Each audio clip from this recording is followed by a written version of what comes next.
ஆட்சி அமைக்க தேவையான 46 இடங்களை விட கூடுதல் தொகுதிகளில் காங்கிரஸ் கூட்டணி முன்னிலை. பெரும்பான்மையான இடங்களில் காங்கிரஸ் கூட்டணி முன்னிலை வகிப்பதால் ஜம்மு காஷ்மீரில் ஆட்சி அமைக்க வாய்ப்பு. ஹரியானா சட்டமன்ற தேர்தல் ஜூலானா தொகுதியில் தொடர்ந்து முன்னிலை வகித்து வந்த வினேஷ் போகத் பின்னடைவு. காங்கிரஸ் வேட்பாளர் வினேஷ் போகத்தை விட 3641 வாக்குகள் வித்தியாசத்தில் முன்னிலையில் உள்ளார் பாஜக வேட்பாளர் யோகேஷ் குமார்.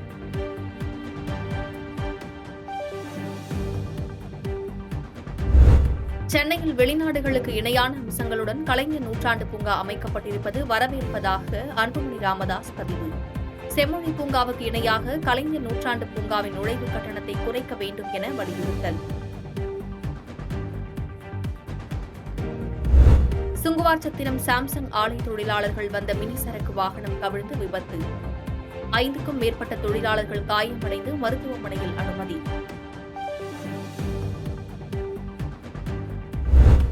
திமுக அரசினை கண்டித்து பல்வேறு இடங்களில் அதிமுகவினர் மனித சங்கிலி போராட்டம்.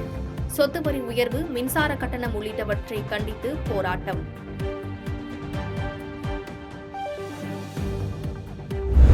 சென்னை தலைமைச் செயலகத்தில் முதலமைச்சர் மு.க.ஸ்டாலின் தலைமையில் தமிழக அமைச்சரவைக் கூட்டம் தொடங்கியது.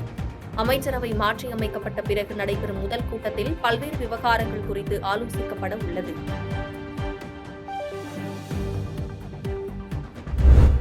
தமிழ்நாட்டில் 234 தொகுதிகளிலும் பூத் கமிட்டி அமைத்தல், வாக்காளர் பட்டியல் சமர்ப்பித்தல், வாக்காளர் சேர்த்தல், நீக்கம் உள்ளிட்ட தேர்தல் பணிகளை பார்வையிட திமுக தொகுதி பார்வையாளர்கள் நியமனம்.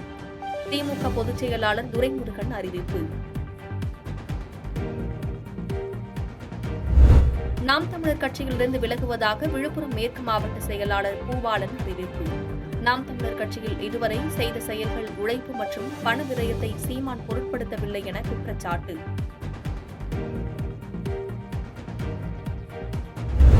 சங்கரன் கோவிலில் மின்சாரம் பாய்ந்து பள்ளி மாணவன் உயிரிழப்பு.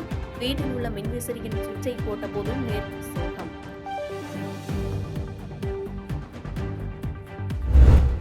சொத்து பிரச்சினை காரணமாக அண்ணனை நண்பர்களுடன் சேர்ந்து பட்டாக்கத்தியால் வெட்டிய தம்பி. பட்டாக்கத்தியை பறித்துக் கொண்டு அண்ணன் மருத்துவமனைக்கு சிகிச்சைக்கு வந்ததால் பரபரப்பு.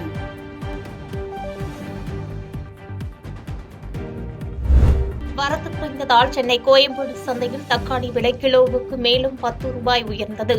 சில்லறை விற்பனை கடைகளில் கிலோ தக்காளி 120 ரூபாய்க்கு விற்பனை. முக்கிய நகரங்களில் தேசிய கூட்டுறவு நுகர்வோர் கூட்டமைப்பின் சில்லறை விற்பனை நிலையங்கள் மூலம் தக்காளி விற்பனை செய்ய மத்திய அரசு திட்டம். தக்காளி விலை கிலோ 90 ரூபாய் வரை உயர்ந்துள்ள நிலையில் நேரடியாக கொள்முதல் செய்து 65 ரூபாய்க்கு விற்க நடவடிக்கை. இந்த ஆண்டு 194 நக்சல்கள் பாதுகாப்பு படையினரால் சுட்டுக் கொல்லப்பட்டதாக உள்துறை அமைச்சர் அமித்ஷா தகவல். ஆயுதங்களை ஒப்படைத்துவிட்டு தேசிய நீரோட்டத்தில் ஐக்கியமாகுமாறு அழைப்பு. டெல்லி மற்றும் பல்வேறு மாநிலங்களில் சொகுசு கார்களை திருடி வந்த கும்பல் பிடிபட்டது. கைப்பற்றப்பட்ட வாகனங்களை காட்சிப்படுத்திய டெல்லி குற்றவியல் போலீசார்.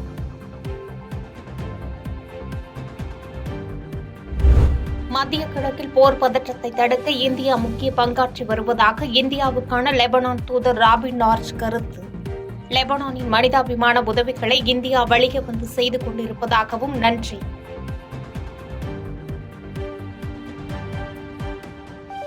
பாதகம் செய்பவரை கண்டால் நாம் பயங்கொள்ளலாகாது பாப்பா.